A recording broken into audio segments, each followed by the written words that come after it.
bit pixelated. Good morning, everybody. Welcome to Hillsborough's update. This is our first show. I'm so sorry we are all late. We had some technical difficulties this morning with some StreamYard. I'd like to welcome everybody and thank you for joining us for our very first episode of Hillsborough County Updates. Today we are going to be talking to Julie McGill, who's running for Hillsborough County School Board District 1. And I hope you guys can tune in and see if you have any questions that you can find the answers to today. Julie, would you like to introduce yourself and tell us a little bit about your platform? Thank you, Josie. I am Julie McGill. I'm running for Hillsborough County School Board District 1. District 1 is the northwest part of our county, just north of Kennedy. It does touch Florida Avenue around MLK all the way up to Sly, and then it just heads due west and hits the Veterans and goes straight up north to Highway 54. So it's a huge district. That's District 1. I am very much focused on getting on the school board because I am very budget oriented. I'm a real estate broker and a general contractor, so I stare at contracts and budgets all day long.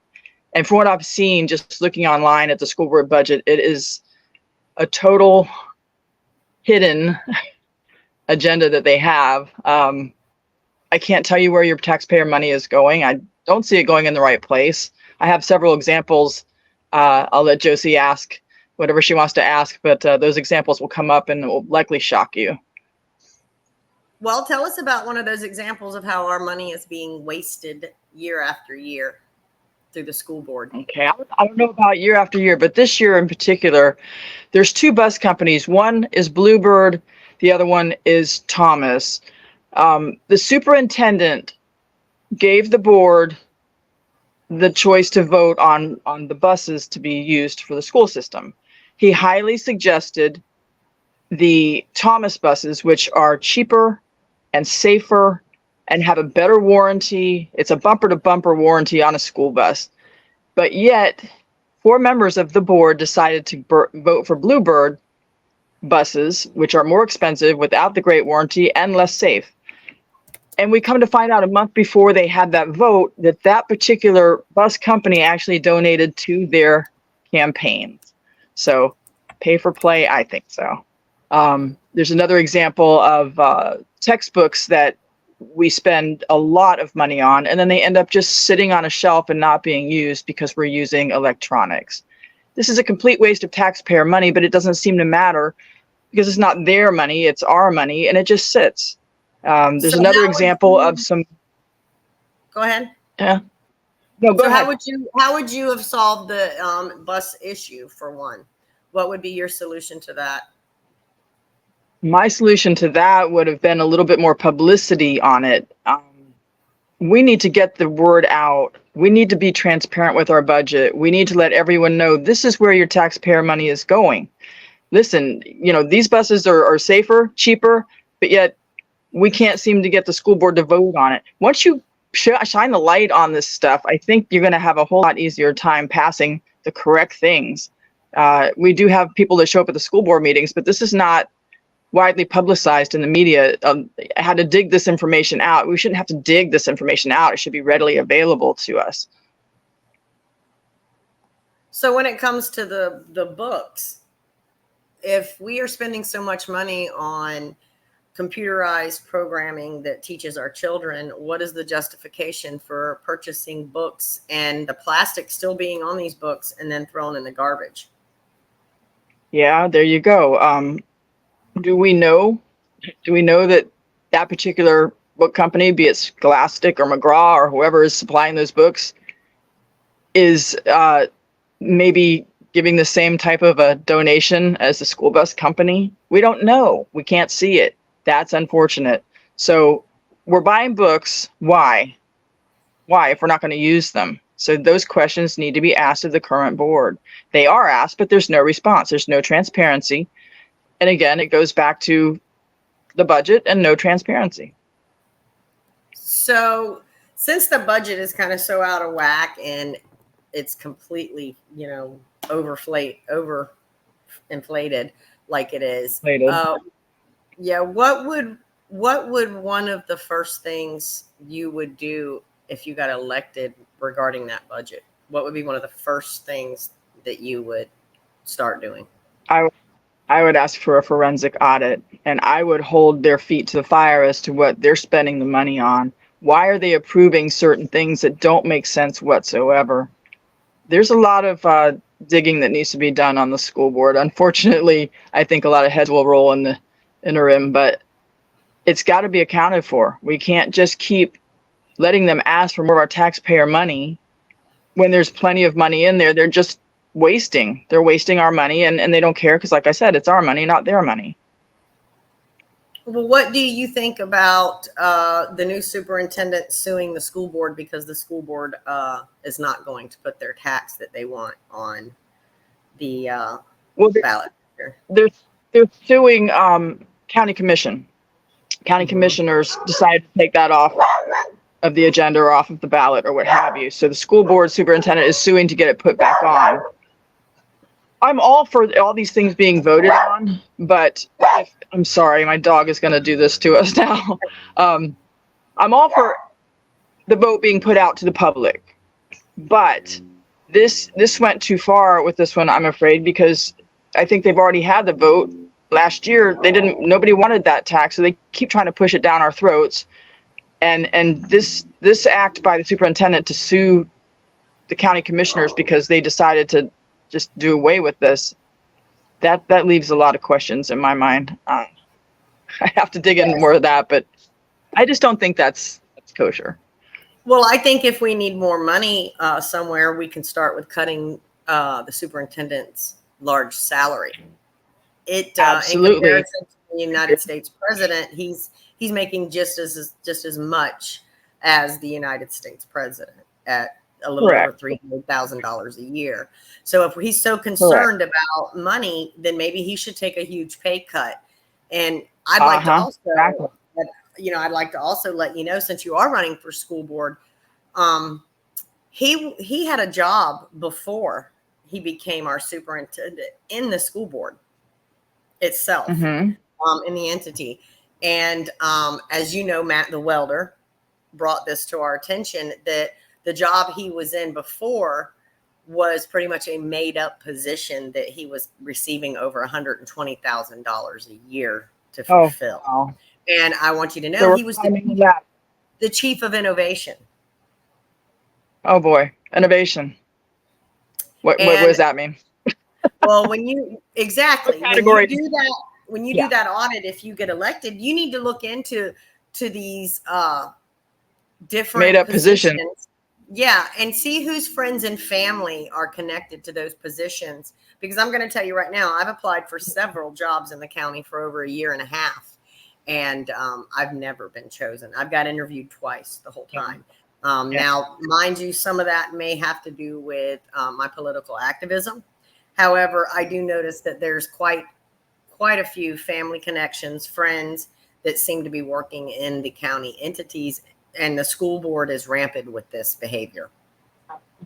Absolutely. There's a category labeled construction, and we found out that one particular construction company seems to get all the contracts for the school board, and you can see that they're like a block away with another construction entity or another school board entity, and it just seems like they're all this little group that we're not part of, and that's not right, and it's not publicized, and it's hidden, and it's disgusting.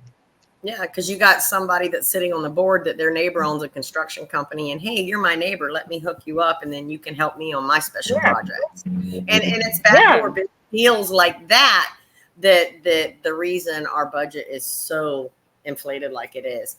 And so hidden. It's definitely not transparent. I think that would be one of my main things, is to actually get some kind of a portal that people can go in and actually read, because the one that you go into now is so convoluted you can't understand it. But common sense says, okay, we know there's certain categories, federal, state, and local funds that are coming into the school board. Right. But they've made it into this convoluted mess that you can't hardly even understand. But when you see with your own eyes, not a line item, but a category item with no line items below it, and it's a $400 million purchase in construction remodeling, what did we purchase? What schools did we remodel? I don't see any. It's a little ridiculous. Right. So if you were to get elected, I seen on your website where you're an American First candidate and you're all about putting students first. What is one of your main goals to show us how you are going to be able to put students first? Well, first of all, a lot of our Hillsborough County schools are not on the same level as far as their condition. You have South Tampa schools that are gorgeous, beautiful. They have everything they want. You got East Tampa schools that are falling apart that you don't even want to walk in. So the first thing I would do is level the playing field. Our students should have the same choices and the same electronics and the same everything at each school. It should not be because you live in one neighborhood that you're disadvantaged because of the school. And that's what's happening. So community involvement, parent rights, and the school board member for whatever that district that school is in needs to visit the school and see what they need and not just play favorites to certain schools. I know there's a certain school in the district. Let's roll back on that for a minute. When you say parent involvement, what is your idea on how to get parents involved? Just ask them. Just basically send home notices like we used to get. There's going to be a meeting. There's a PTA meeting. I don't know if PTA is even existing anymore in most of the schools. I assume it is, but it's not being utilized as it should.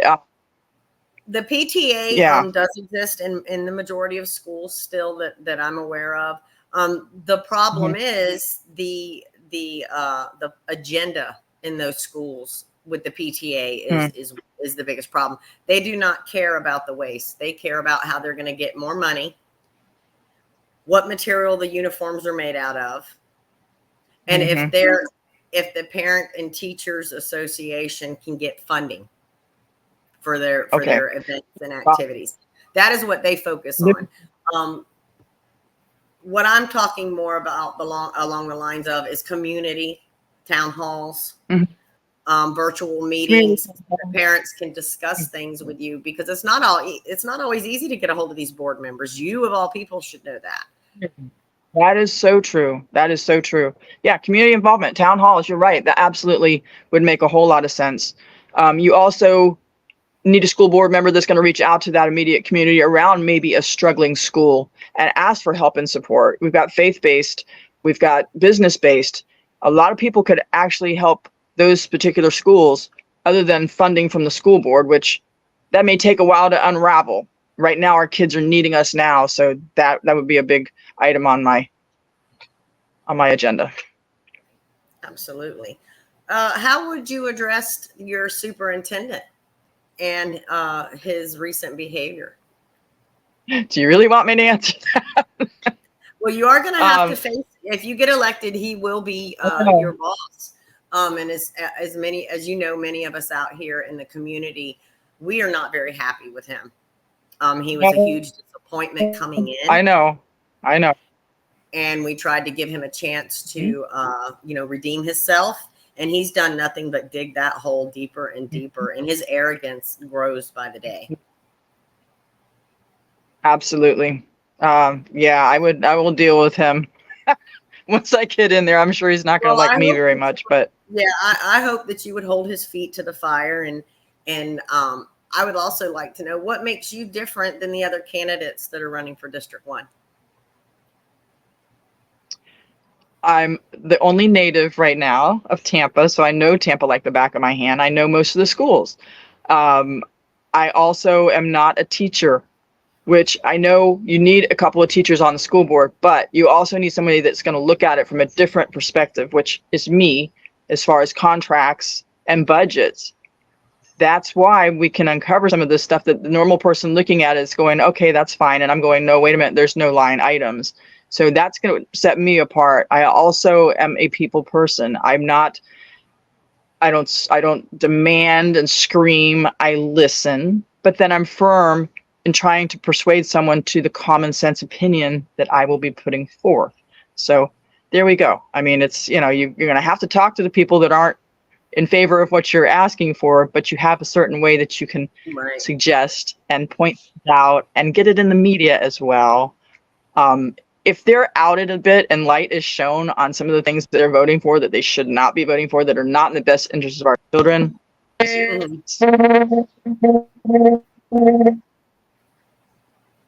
Something happened with Sorry. your phone. I don't know what that was. Electronics today are not my friend. Well, I think a lot the electronics issue is happening all around, because I've gotten a couple texts. The DMV is having some problems today. There's a couple other computer systems that's went down inside the government facilities. So I think it's just all around. We might be having like a solar flare or something. I don't know what they call it. A solar flare. It could be. Blame it on the solar flare. I don't know. Something's going on. Something's going on. So another thing, let's touch base on, since we've touched a little bit of your platform and what you would do on day one and how you would address a superintendent. Let's talk about the closing of the schools and why we're building new schools and closing old ones. Yeah, that doesn't make any sense at all. So let's just take Just Elementary, for example. Just Elementary sits in West River, which is riverfront property. It was an under-enrolled school, and I get it. It was an under-enrolled school, but with the influx of people coming into our area, to close that school instead of just scaling back maybe the amount of administration that was needed to teach those kids, which are neighborhood kids, by the way, that now are shipped somewhere else, that they used to be able to walk to school. And this is a low-income area, so not everybody has a car. If they walk to school, that was ideal, and now it's all messed up for the whole neighborhood. But I guess the neighborhood decided to stand their ground and show that the dissatisfaction of closing that school. And now they're going to rebuild it for $70 million. And to me, $70 million is an outrageous amount to begin with, when the school is a viable standing school. And you can have a walkway between that and Stewart, which is what they're proposing anyway. But you're still talking about mowing down a school and rebuilding it for $70 million. Right. Why? It's fair. That's a ridiculous situation. And in that particular incident, since your specialty is contracts, how would you be reviewing that $70 million contract? Because to me, $70 million for one school is quite extensive. And I would like to know who's affiliated with those contracts. I would like to know as well. And I'll bet you it's that same construction company I mentioned earlier. I definitely would want to see that contract and what their breakdown is of the cost of why is it costing $70 million? How much is that contractor putting in his pocket, and how much for one school? Exactly. Is he fronting back to maybe somebody that voted for it? This is what disgusts me, because you don't know. And that's not a good thing. Also, we're closing 5 more schools this year. So if we're closing 5 more schools because of under enrollment, and yet they're going to ask us for more taxpayer money because we need more teachers, or we need to pay teachers better. Nothing makes sense there. That is a great point. You know, why are you wanting more tax dollars from me when you're closing schools? And your excuse is because there's low attendance. And speaking of low attendance, Florida, particularly Hillsborough County, is number 1 in the nation for homeschooling. Absolutely. Because safety is because of school safety. I've interviewed so many parents and had other people interview parents, and then I've gotten responses that safety is the number 1 issue for a parent and why they're wanting to homeschool their kids. And I can understand that. We have schools that are not safe. And that's another big problem with the budget. Why are we not spending more on safety? Homeschooling, it's easier now because we have Florida School, which is a public school, but it's online. So parents don't have to grab all these supplies, get everything mailed to their house to try to educate their kids. No, it's online. It's wonderful. Well, I sent my kids to programs. We homeschooled for 9 years through Pearson's Connections Academy. We never bought anything. Go. Everything was sent to our home for every child and the grade every year. And then the books we would box up at the end of the year. They go back in the boxes they were sent in, and you send them back. And everything was done online. And I mean, they even got some of the most extravagant science kits, PE kits. My kids got beakers sent to them. They got, Wow. I can even show you some, because every year they would even get an art kit sent to them with paints, color pencils, crayons, an art set with pastels, oils, acrylic paints. Wow. They were taught the history of art. I mean, and it's fortunate you and I can work at home and let our kids do that. But what about the parents that are 9 to 5 and they can't? So these are the ones that are struggling with sending their kids to a school they don't feel is safe. And that's why that response is coming back so much, I believe, because it is terrifying when you're at work and then you hear about the quality of the education is much better. Yeah. The quality of the education is much better in a homeschool program than it is what our tax dollars are paying for it. I've been in schools and I've watched the teachers sit on their phone while your kid is sitting at a desk on their phone. Yeah. Yeah, I know. So the quality of education has gone downhill. And I think it is the duty of the teachers, if they want more money, to step up and call out what's going on in their own systems, whether the unions like it or not, because that's the biggest part of the problem. If we can rearrange this budget and pay our teachers what they're truly worth, good teachers, mind you, not some of the teachers that we see that are just in there and they're not really interested in the kids at all, and here, do this, and they're not really teaching. I'm talking about good teachers that went into the profession for the right reasons. Yeah. Those teachers are golden. They're golden, and we need to pay them what they're worth. And there's room in the budget to do that. And if we do that, we'll get a better quality of education. We don't have, like Just Elementary, here's a good example. The reason they closed it is 80% of the school was substitute teachers. Substitute teachers are substitute teachers. They're not in it full time. They don't know those kids when they walk into the classroom. When a teacher has a classroom of kids for a solid year and they're interested in those kids and they make that learning environment fun, that's where you're going to get better quality education in a public school. But we do not have that now. We need to get back to that. And how would you propose us doing that? Because I'm going to tell you right now, a lot of your quality teachers are teaching from home to homeschool kids, because I've met them. What would be your incentive to get these quality teachers back into a school like Just? Because I'm going to tell you, it's really hard to get a quality teacher into a school where children aren't taught to respect them. Exactly. Where parents treat them like babysitters, and the parents themselves do not have respect for the children. What would be your solution to something like that? Because that happens to be the biggest issue in that particular area that I know of. Exactly. That's where you're going to get your town halls going and get the parents involved and tell them that, this is not a babysitting deal here. If you are going to send your kids to public school, you need to follow through with your children. Respect is a huge issue. That's just that's a societal issue that we have that really needs to be scaled back as well. And I don't know what that answer is. We have parents that have kids that probably never should have had kids, but they do have kids, and it's unfortunate because they don't monitor them and they don't teach them respect. If the school school system feels like it's their responsibility to teach them about sexual education, when will it be their responsibility to teach them about basic characteristics such as respect? Well, I remember when I was in school, if we said anything to the teacher, we'd be at the dean's office in a heartbeat, sent home, and I don't know if that's even or have to go anymore, because books in the library. Yeah, exactly. Teachers need more rights for us. Yeah. There's solutions out there. We just have to, and every school isn't a cookie cutter. So you're going to have to have visit each school and see what those problems are and just handle them one by one, because there's some schools they don't have a problem like that.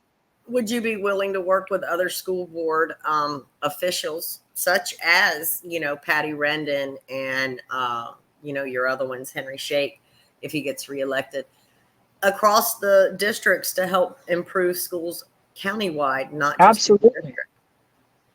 Absolutely. It takes a team. It does. What is your vision that you bring to the school board for Hillsborough County that's different?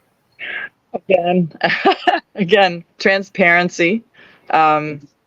Maybe a better website, because the website now is just to try to find the budget is ridiculous.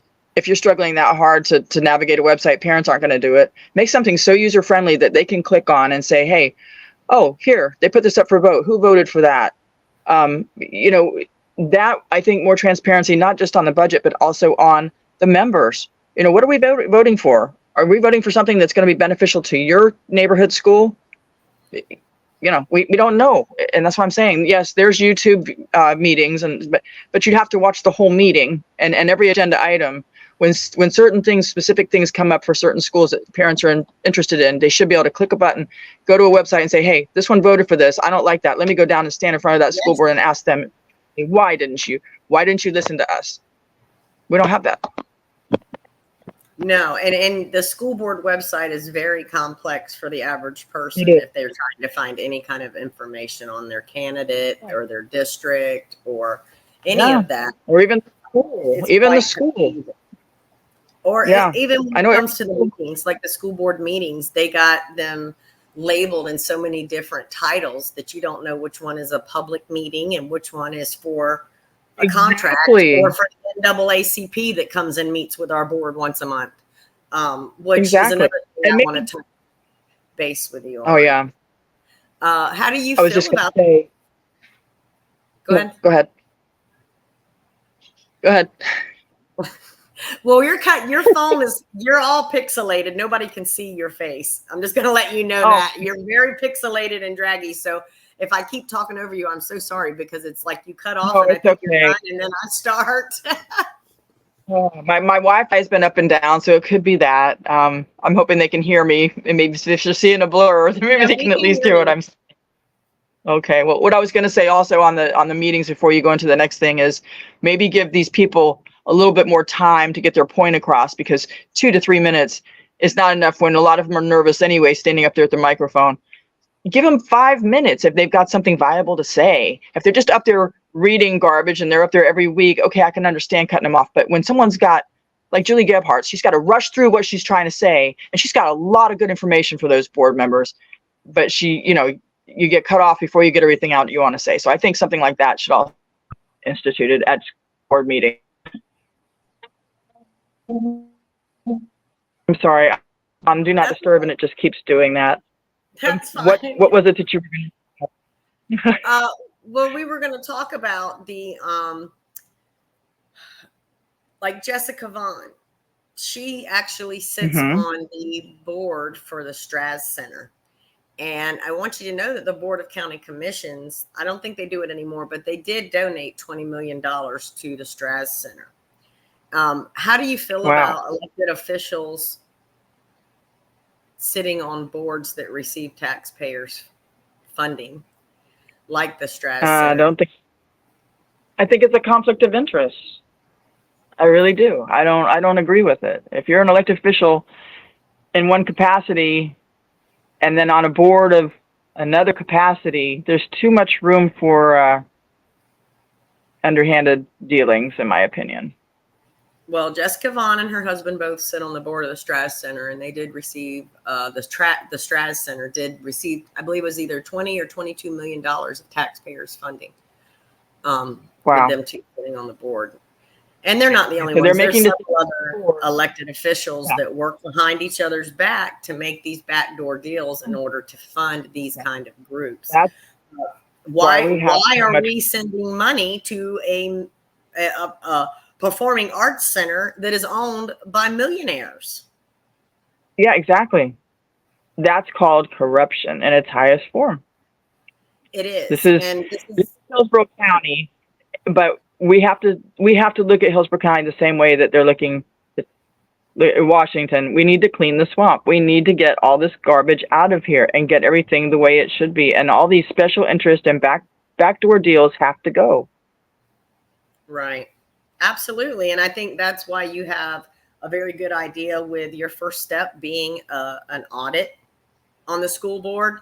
And then after the audit, you move to the transparency stage where you're gaining the trust back. You're gaining the trust back from the residents of Hillsborough County. Because to me, Absolutely. how is a school board going to not only sue my county commissions because I don't want to give them any more money, and I have expressed that to my county commissioners.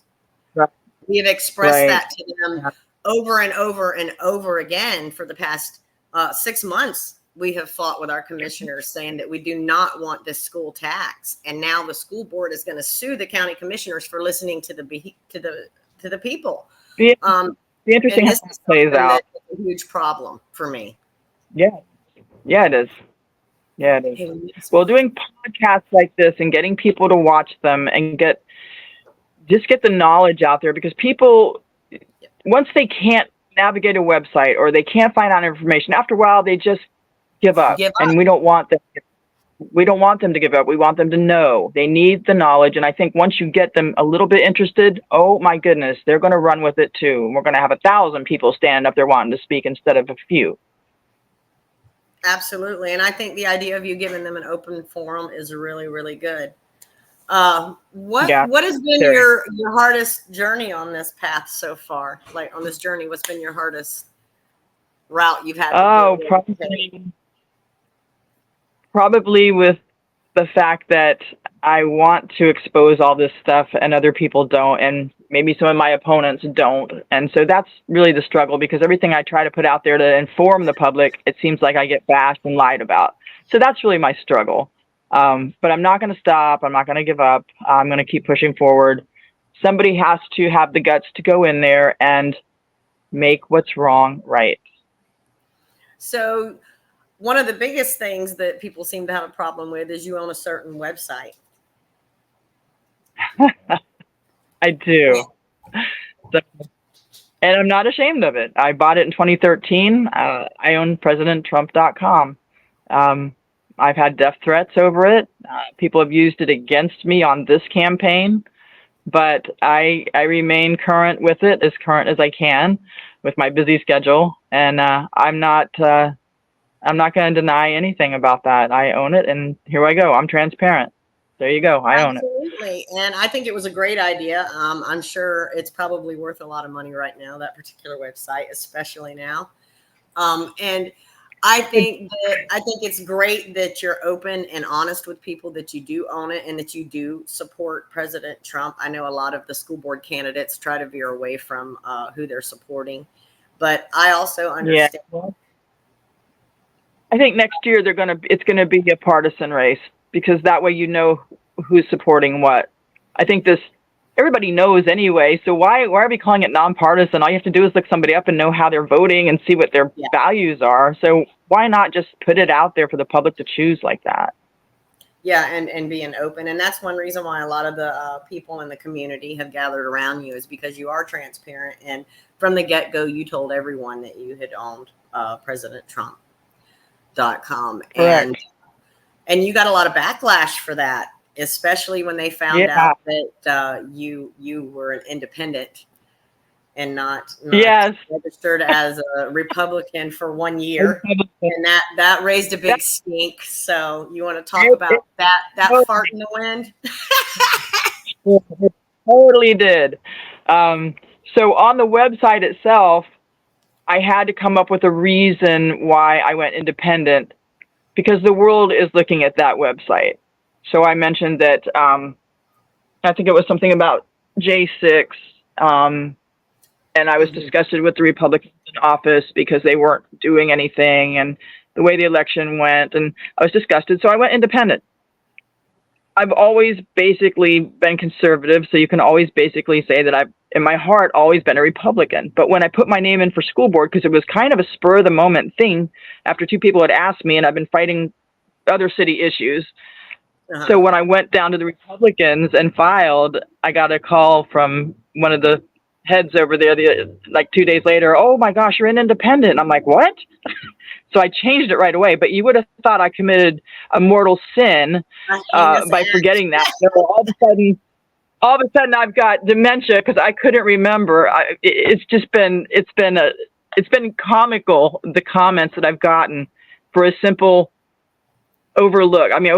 I just overlooked the fact that, oh, that's right, I did go independent. Let me go back to Republican so I can be in that genre. But yeah, you would have thought, yeah. Well, tell us a little That bit was just about the crazy. death threats you received back when you and your company was Oh, supporting Trump. a lot of them were online. One guy wanted to come hang me.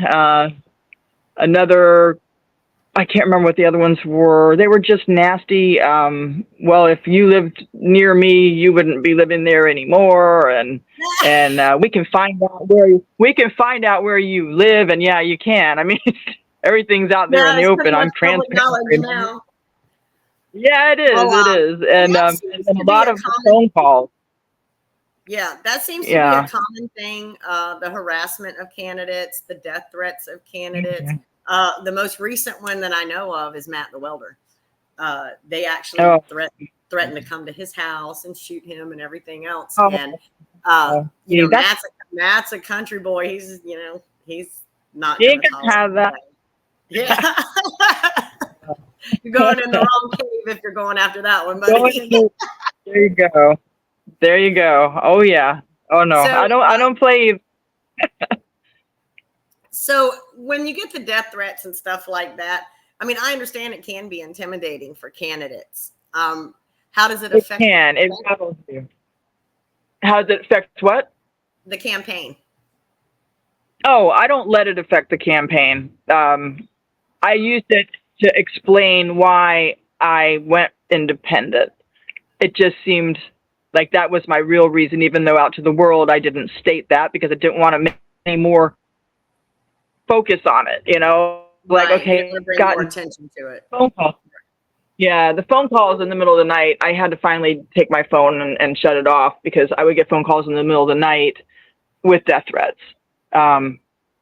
And I'm starting to get that again. Unfortunately, I have to turn my phone off at night because I get calls from all these different states, and I know they're not for my school board campaign. So Right. Coming through the website. I don't answer them. Yeah, and they don't leave messages because I guess they figure I can trace them. But yeah, it's starting again, and like I said, I'm not too awful worried about it. I'm pretty careful, and I'm not going to let it affect the campaign. So how's the campaign doing so far this year? Do you feel that it's made a positive impact on the people? I hope so. I've met a lot of people door to door, at meetings, at venues, and I think I'm getting my message out loud and clear. The print media is helping me along as well. There's an article that came out about my opponent that I'm sure everybody's going to see in the Tampa Times. It's the Hillsborough pick for the school candidates, and it pretty much opened your eyes about one of the other candidates. Well, let's talk about that. I actually have it right here. Okay. Let me pull it up, and let's talk about your opponent that's running against you. And I'm not talking about Nadia, because from my understanding, you and Nadia's had some really great conversations. Is that correct? We've had some conversations. We're just on other sides of the spectrum, but you can talk to her. And that's why I'm saying I can get on that school board and talk. I can talk to people. Even though I know her values, I sit down and have a conversation with her. The other one is a different story, which you're going to read in a minute, I'm sure. Yes, actually, I would like to, as you know, a lot of the community has been concerned about the funding with Layla Collins, who is your opponent. And yes, can we see the screen here? I don't know if it'll blow it up. But the Times wrote, Layla Collins, U.S. Army veteran, offered a series of vague responses to the Times questionnaires.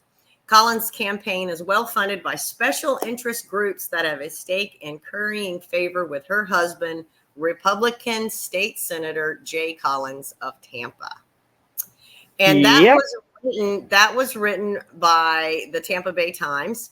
And the reason that was written, because they don't like you either. They knocked you too a little bit, but not too bad. They really hammered Layla, and they hammered her on something we've all been asking her funding and her affiliations with people that are unsavory characters that we're trying to get rid of in our community. Money, absolutely dark money. Yeah, it's dark and then backing that candidate. Absolutely. And people need to know about that. And I'm glad that the Times is touching on it because it does need to be known. and then you get threats if you say anything, but it needs to be known. And that's and how have you been perceived? How have you been perceived by the groups and clubs around here that actually want her in office because her husband can and has promised money into these clubs and party? Exactly. And that's been extremely damaging at points to me. And I've had to try to refute a lot of the lies that they tell about me. You and I they tried to prevent us from going into a Republican club that was for candidate. That was awful. That was by the vice president of one of those clubs. And that's also the same person that's continued. Vice president of the New Tampa Republican Club, Vanessa Vasquez, who did that. And she tried to set up a private meet and greet for one candidate over all of the other candidates. And it wasn't until I called Michael Cartwright and set that record straight. And I had to contact all of the candidates and invite them to a Republican club meet and greet because that was staged behind everybody's back. So I do know you've been targeted by not just the Republican clubs. Democrats have been on you too. And I find it so humorous that all these party clubs and these leaderships of these clubs attack you like they do when this is a nonpartisan race. And they've made it very, very partisan. They've made it extremely partisan. They just it's the shock value that they put some of their posts out about me. Petitions that I supposedly signed. And we all know now that there was a group of people going around and doing fraudulent petitions and putting people's names on them, forging signatures. So that went away, but that was the biggest deal for a while. I was at the Republican meeting with about 300 people, and this same Vanessa stood up in front of that group and disparaged me, pointed me out in the crowd, and told everybody that I signed the Democrat initiatives of abortion and marijuana.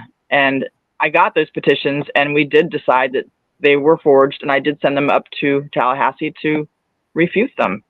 It was about that same time period that I also had to let everybody know that the Collins campaign offered me money to switch races. And when I didn't do that, then more backlash came and more fake names came up on Facebook, just disparaging me at the worst possible things you could think of.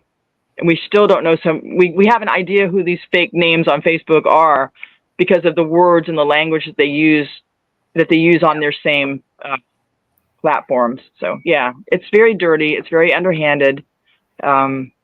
I've learned to get another layer of tough skin on me and not let it bother me because I know I'm right and I don't lie. And I've been accused of lying about that supposed pay for play thing to get me out of the race. And it's not a lie. It's the absolute truth. I think a lot of us, especially us leaders in the community, we know you're not lying because we were there, and I was also you were informed as well. Yeah, I was informed and tried to persuade you. I was told I should persuade you into leaving the school board race if you could get into another race and have that paid for by Collins campaign. Yes, that was made to me. That offer was brought to my attention. Actually, during Jim Davis's kickoff campaign is when that came to me, about 2 or 3 days after you got that call. And I think it's important that this is the Hillsborough County update, and we are going to be truthful with our people. And I don't care who likes it. If you've played a part in selections for elections, then your name needs to come out. It does. It for sure does. Our duty as residents and citizens to our country, county, is to be involved in our elections. And part of that involvement is to be truthful, not just with the people, but with oneself. And you have to question yourself and your own integrity. Exactly. Yeah. Which, I'm an open book. If they want to try to find something else out about me, it's likely to be a lie because I think they've already tried every last thing. But it's just the closer we get to the election, I know I'm going to get bombarded. Dirtier and dirtier. And it's like, okay, I'm waiting. it's like ready to put them back into play because I know it's coming at me. And it's sad. We can't win the race off of our merits. We have to bash another candidate to death. Yeah. It's just ridiculous. So that's hopefully people see that. And I think they do see it now. I think they do see the character. And if that's what they're doing, underhanded things and lies now, what gives them the right to run for an elected office if they've already been caught lying? That's kind of a crazy situation, though. Well, let's talk about the incumbent here, Nadia. You've had quite a few conversations with Miss Nadia, and she is quite likable. I will tell you that. I've talked to her, and she is quite likable as a person. We do have different opinions and worldviews, but as a person, she's actually very nice. But you know how I feel about nice people. We've talked about that. Oh, come on. Let's talk about her voting record. Even though she's this nice person, let's talk about her voting record. Well, what is the biggest problem? She's one of the ones that had $1,000 donated to her to vote for the unsafe buses. So what's more important, money in your pocket or keeping our kids safe? All right, there's one. Number two, there's a software program. I was at this school board meeting, and I can't give you the name of the program, but I know it was a social and emotional learning program. They spent, I think it was $220 million for this program to be distributed countywide for our kids. And she voted for that, number one, instead of maybe saying to herself, well, our kids are not on grade level. Maybe we should invest that in a math or an English or a science program, not a social emotional learning. Right. And then at that same meeting, they allocated, I think it was another $1 million for another company to find out why the first company came up with the conclusion that they did. And I'm thinking to myself, I was trying to wrap my head around it in the audience saying, wait, that's over $3 million. And we're talking about we can't pay our teachers. So stuff like that, I've seen her vote on. It's just, I'm still studying all of her votes so that I can be very well versed when I have to go up against her. But I can guarantee you if she's voting for stuff like this, there's many, many other things that she's likely voted for. I will find out that the people would not agree with. Most of the people would not agree with. So, right. Yeah. So if anybody's watching and would like to ask a question, feel free to type in the comments. Any question you have for Julie while we're going through the show. We have a few more minutes left, about 15 more minutes of the Hillsborough County update. So if you would like to ask her any questions, feel free to type them in the chat box. Now, Julie, when it comes to Nadia, you said you are the only native. Where's Nadia from? I think, if I'm not mistaken, she's from Morocco. Morocco. Is that Morocco? Yeah. Which I don't disparage anybody, but she's not from here. I don't know how long she's lived here. That's really not transparent. I've lived here for 61 years. I know Tampa. I know the ins and outs of Tampa. I think that gives me an edge. Nadia is also not from here. I think she was from one of the Carolinas, if I'm not mistaken. Right. Layla. So, I think there's an advantage to having been here for a great length of time and knowing different schools and attending different schools. And, my kids attended schools here. I watched them grow up in public schools. So I have that I can add to the equation, and the other candidates don't. And I think that does bring some value. You feel that it makes you stronger in the community as a candidate to be a Florida native and be born here in Tampa Bay and know the surroundings? Absolutely. Not to mention, I've had businesses here for a long, long time, and I'm pretty well known for both of those businesses. I'm also well known for standing up and fighting for homeowners' rights in front of construction services and city council. That's a constant battle for me because of red tag violations that are slapped on people's houses when they go to sell them, and they have no idea it's coming, and it's only because their realtor said everything's new, and the city makes an assumption that they didn't pull permits for things they needed permits for. So that's a huge issue. That can be another whole podcast. But people know me from that. You're fighting for not just our students, but also for the people in the city of Tampa too. Correct. Correct. Yeah, that it's sidelined into another whole niche that I work on a daily basis now. I didn't mean to. It just happened, and I'm passionate about fairness, and that's not fair. It's not fair to our homeowners. And the city is overstepping their bounds, and these are unelected officials doing this, so it's even a worse battle. But I'm winning. I'm winning. I'm consistently winning on some of these cases, and I'm making the city change some of the ways they were doing things. And I'm one person, and I managed to do that. So imagine on the school board. That's what I'm saying. I can get it done. Absolutely. And I think you've proven to a lot of the residents in the city of Tampa and throughout Hillsborough County that you're good at getting a lot of things done, not just with red tags, but you've owned your own business for many, many years. You and your family have been well rooted into the Tampa Bay area. And people know that your businesses are transparent. You can be trusted as a company locally. And you've built quite the name for yourself here locally. Yeah, we don't even advertise. We've been around for so long, we don't even have to advertise. It's word of mouth and previous customers. So, and it's a thriving business. So well, when you're doing something right. Another thing that I think proves that you're truly connected in the roots of your community is you are the only candidate that has put out flyers in Spanish. You want to explain to me why?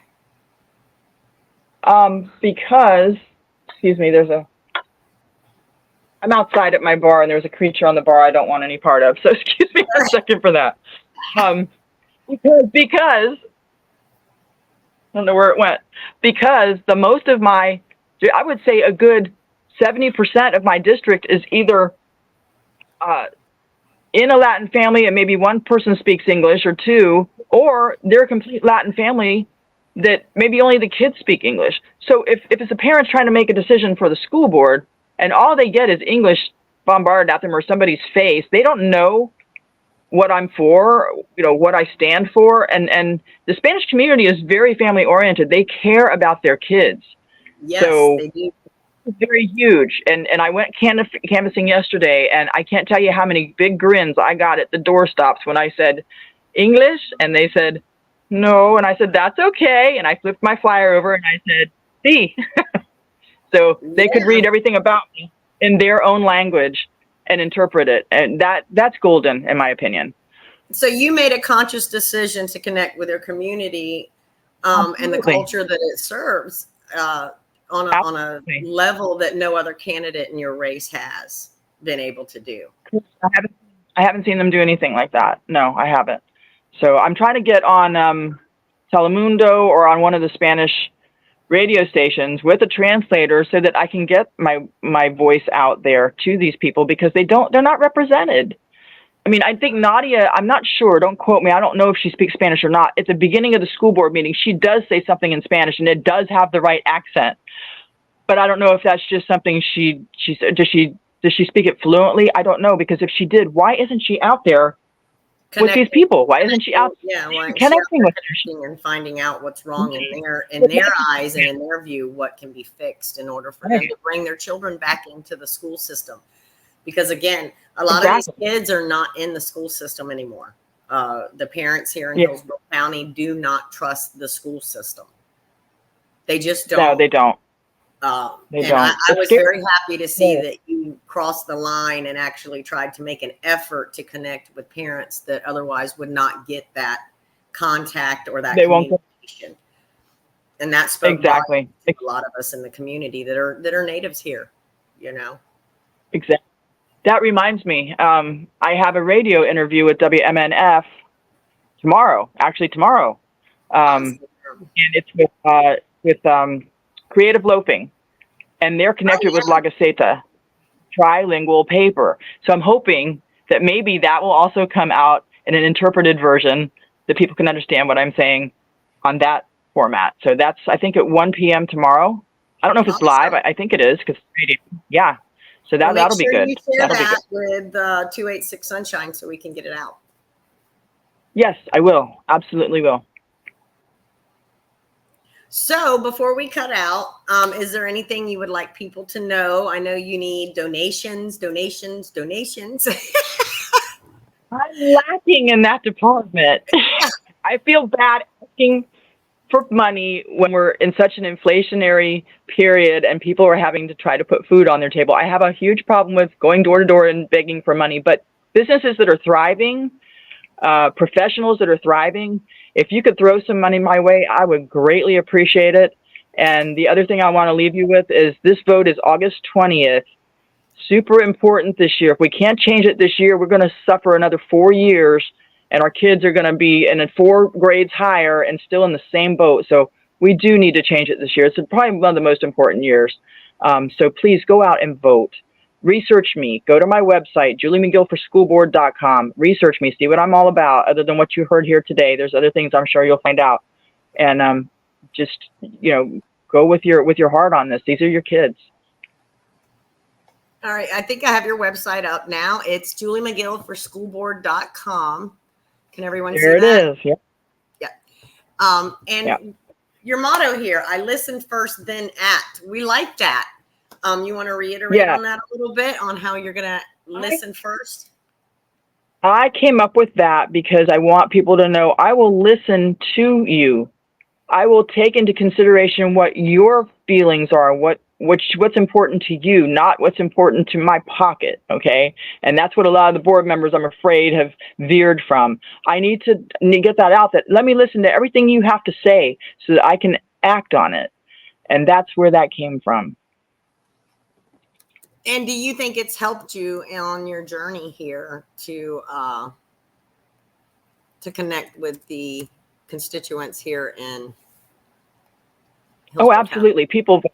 Money doesn't vote. People vote. Money helps. Don't get me wrong. It helps get my name out there, but people vote. So if I'm connecting with people, that's what I'm supposed to be doing. That's the best thing I can do. Right. Absolutely. And I agree with that 100%. So do you want to tell everybody where you're going to be tonight if they want to come out and listen to you speak at your engagement, and when your next event may be, if anybody would like to come and meet you in person, or if they want to volunteer, please visit the website, sign up on the website. She definitely needs volunteers. I think you got a team of probably regular 5 or 6 people that come out and help you, but you're always needing more volunteers. Always need more volunteers. And I know it's hot and it's sweaty, but you know what? Like me, I got to drop about 10, 15 pounds. So when we're out there pounding the pavement, just think of it that way. Hey, this is cardio. And it's fun because you're meeting people too. I'm going tonight to a Keystone event, and forgive me, Josie, I don't have the address. But it's a large event. It's going to be like a quasi forum, maybe debate. I'm not quite sure how it's going to pull off yet, but I'm prepared for it, whatever it is. I'm hoping my opponents show up. I really hope they do. I don't know. Well, I might be the only one there. Nadia more than likely will, but I wouldn't think on Layla. I don't know. We'll see. I'll challenge her to show up. So speaking of debates, would you be open to doing a open forum debate here with 286 Sunshine? And we will invite Layla. We will invite Nadia. I will not be the host. Absolutely. I'm going to put that out there. I will not be the host of that one. Yeah. But we will get a host that's nonpartisan, because I am partisan to you. I don't feel like it would be a fair debate. So, it wouldn't. The transparency that we have. Wonderful. Yes. Anytime, anywhere. I will debate. Anytime, anywhere. Kathleen Taylor said, is it at the American Legion in Odessa? ? Yes. Is that where it's at? That's it. Okay. That's exactly where it's at. Okay. So that is tonight at the American Legion out in Keystone. At what time? 6 o'clock. 6 o'clock. 6 o'clock. So hopefully your constituents will come out and see you at 6 p.m. at the American Legion in Odessa. I will post that in the comments. Thank you so much, Miss Taylor, for sharing that with us. I appreciate it so much. Thank you. Gun Highway south of Van Dyke, she says. And I will be there to support you as usual. I want to be there to support one of the best candidates, in my opinion, that is also endorsed by a constitutional super PAC, United Conservatives Alliance. And I believe endorsement may come from 286 Sunshine. I didn't know. I have to talk to Sabrina. She may be doing a questionnaire on you. Awesome. I'll fill it out. All right. I enjoyed it. Thank you so much. Thank you so much for coming to 286 Sunshine and allowing us to update Hillsborough on the school board campaign. And I hope that maybe we can get Layla and Nadia on here and give them the opportunity to do their platform and see what they have to say. Awesome. Thank you, everybody, for watching. Thank you. If you would like to keep updates from 286 Sunshine, please go to 286sunshine.com and sign up for their updates. I'm going to share their website for you. Right here it is. I will also put 286 Sunshine in the comment section so you can go and sign up for their newsletters, updates. There's legal help there. If you're interested in learning common law, please look up Sabrina Watson on Facebook. She is the founder of 286 Sunshine. And what is 286 Sunshine, you might ask? It is the state statute. Do a little bit of research on it, sign up, and Sabrina will send you some more educational info on that Florida statute. With that being said, I thank you for joining Hillsborough Updates and 286 Sunshine, our sponsor. And we hope to see you again next week with our new lineup. Have a great weekend, everybody.